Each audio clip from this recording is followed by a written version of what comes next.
presidente Danilo Balas, colega de Polícia Federal, satisfação estar aqui, parabéns pela homenagem.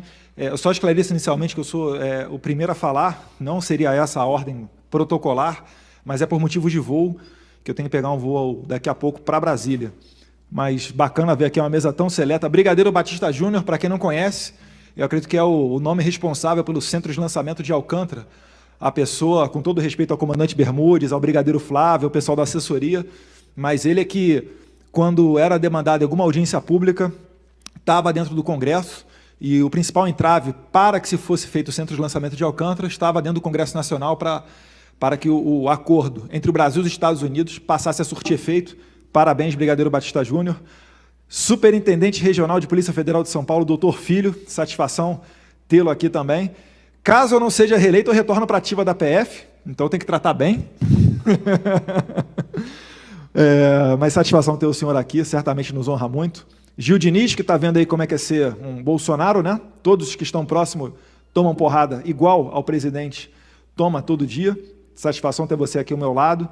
E certamente agora, com a saída da presidência da Comissão de Relações Exteriores e Defesa Nacional, a gente vai estar mais junto aqui em São Paulo, pode ter certeza disso. Meus caros, eu não posso nem me alongar muito por conta do horário. Primeiro, uma satisfação estar aqui em São Paulo, satisfação bater foto com os senhores. Às vezes as pessoas perguntam se te incomoda, ou falam, você é muito paciente. Gente, para nós é uma satisfação imensa, sabe? Eu fico imaginando o contrário, né? Os outros parlamentares que, quando saem à rua, acontece o oposto.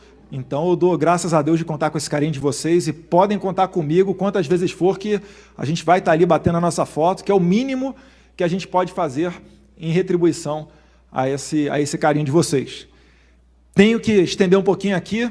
Obrigado pela presença, professor escrivão de Polícia Federal Scandiuzzi, lotado em Santos. Uma salva de palmas.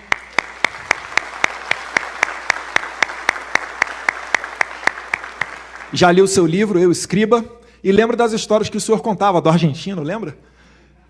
Depois a gente conta de novo. Marquinhos da FENAPEF, está vendo mais gente boa aqui também, Garcia, enfim. E os colegas homenageados de hoje, Dondelli, Campete e Flávio. Eu já me acostumei a falar um pouquinho sobre isso, então eu faço um exercício mental para segurar a emoção, porque se deixar levar, você vai às lágrimas mesmo, que foi um momento muito difícil. E depois que tudo isso ocorreu, quando você começa a analisar os fatos e ver tudo, eu fiquei imaginando o seguinte: quando tem um caso notório desse, e aqui estão os colegas da polícia que não me deixaram mentir, ele passa a ser objeto de estudo nas academias de polícia. Todas elas, dentro e fora do Brasil. E certamente, quem não conhece o Jair Bolsonaro vai criticar em muito os senhores. A quantidade de vezes que eu vi: poxa, Eduardo, como é que deixou isso acontecer? Eu avisei, eu falei. Eu quero ver quem é que ia conseguir segurar o presidente para ele não fazer aquilo. Ou vocês acham que a equipe de segurança não aconselhava? Doutor Gabriel, obrigado pela presença. Hoje em dia, quantas vezes os senhores acham que eu não escuto alguém falar comigo: Eduardo, toma cuidado, aquele quebra-queixo ali na saída do Palácio do Alvorada, de repente vai ter alguém ali, vai fazer uma maldade. Mas é o jeito dele. E ele não consegue se furtar de ser dessa maneira. Então ele é espontâneo, ele é aberto, ele gosta de estar em contato com os senhores, e eu vou narrar um pouquinho aqui do que foi um pouco antes daquela facada, né, no Jair Bolsonaro. Ele estava gravando vídeos, né, um outro segurança estava gravando vídeos, que era normal, tinham carreatas, pessoas pedindo apoio, mandando abraço, enfim, falando de pautas da candidatura, só que ele estava errando muito. Então ele foi aconselhado, né? Olha, Jair, vamos voltar para o Rio de Janeiro, aqui do lado de fora, de repente, amanhã com a cabeça mais tranquila, retoma a campanha, e enfim, e aí você vai conseguir ter mais disposição para fazer tudo certinho. Parece que o senhor está um pouco cansado. Aí ele, tudo bem, vamos lá. Só que, quando ele estava se dirigindo para o carro, com o pessoal da segurança preparado para sair, um outro segurança mostrou para ele um vídeo da multidão do lado de fora. E aí ele não conseguiu, né? Ele falou: olha, não dá, sabe? 20, 30 mil pessoas lá de fora vieram aqui só para me ver, vou ter que ir lá. E ele mesmo falava que seria a última oportunidade em que ele iria a público né, naquele tipo de situação. E então, quando ele faz isso, vocês acham que ele espera para formar a segurança, o pessoal fazer a precursora, ver como é que está o caminho? Vai não. Ele se mete no meio da multidão. E o máximo que deu para os colegas fazer foi um cordão ao redor ali. Então vai o cordão de isolamento, né, tentando minimamente fazer a segurança, ver quem está perto. Se vocês olharem as imagens, tem outras imagens do Adélio Bispo, dele antes, ainda no evento de fora, mas alguns momentos antes da facada, em que o Carlos Bolsonaro está filmando atrás do carro. Então o carro está na frente, o Carlos Bolsonaro está atrás do carro, filmando o Jair Bolsonaro, que estava do outro lado. Em determinado momento, quis Deus que ele entrasse no carro. Quando ele entra no carro, o Adélio Bispo passa. E depois ele volta. Já com a faca na mão, acho que estava enrolada num jornal ou num saco plástico, se não me engano. E naquele momento em que acontece a facada, eu tenho que destacar e eu tenho que elogiar o trabalho dos senhores. Primeiro, porque tinha uma viatura acompanhando e a extração foi rapidíssima. Nas palavras dos médicos de fora, 5 minutos a mais, 3 minutos a mais, morte. Por quê? Porque ele perdeu em torno de 2,5 litros de sangue. Já ia começar a faltar sangue para o coração bombear. Tanto que eles falam, né, chegou a morrer e voltar. E numa dessas aí é que foi checada a pressão dele e se diagnosticou que, em que pese não estar sangrando muito, o sangramento era interno, né, um sintoma de facada mesmo, típico desse tipo de ferimento. Tanto que no começo, o Flávio Bolsonaro, não sei se vocês vão lembrar, ele tuitou, foi só superficial, não foi nada tão grave.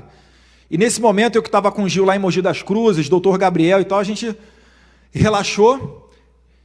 E quando fomos para casa do doutor Gabriel, a gente viu que as notícias... Doutor Marcelo, perdão. Doutor Gabriel está aqui, advogado.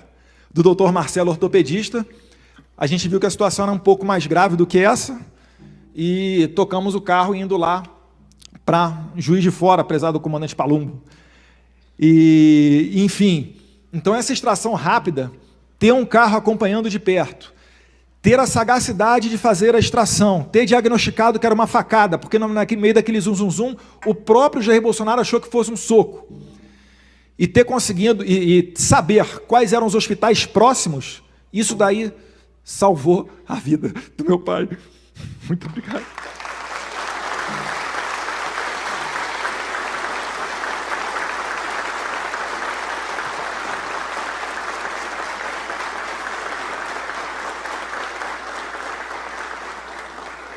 Eu não gosto muito de falar, porque parece que a gente está se vitimizando. Então, tento me concentrar para não se emocionar muito, mas ainda é difícil. Mas, enfim, ele próprio tem dificuldade de falar nisso, né? Mas muito obrigado.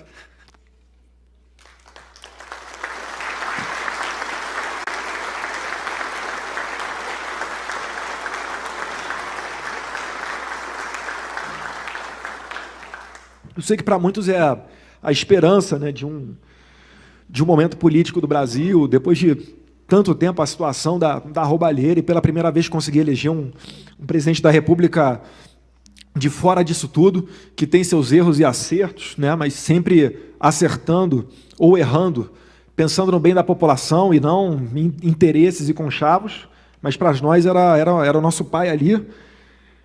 E depois várias outras cirurgias, né? O Carlos acompanhou mais de perto, esteve junto com ele lá dentro do hospital 24 horas por dia. Eu depois acabei retomando a campanha, o Flávio também, mas fica aqui o nosso agradecimento, porque esse trabalho de vocês realmente foi essencial, junto com os médicos.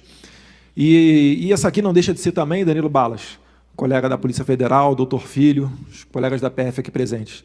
Uma homenagem a todos aqueles policiais federais, militares, civis, rodoviários, guardas municipais, que levam a sua vida e têm atos tão ou mais heróicos do que esse, mas por vezes não vem ao conhecimento do público.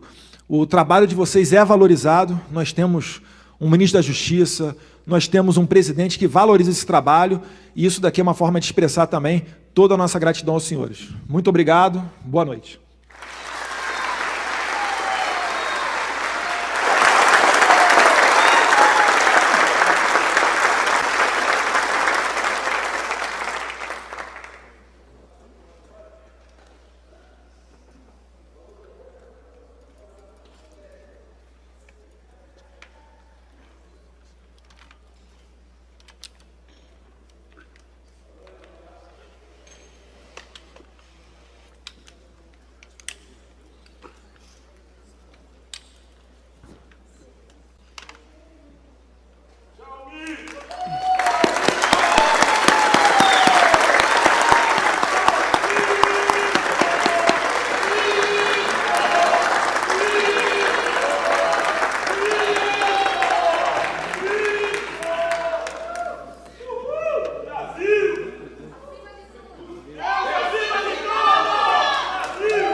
Senhoras e senhores, dando sequência a esta solenidade, teremos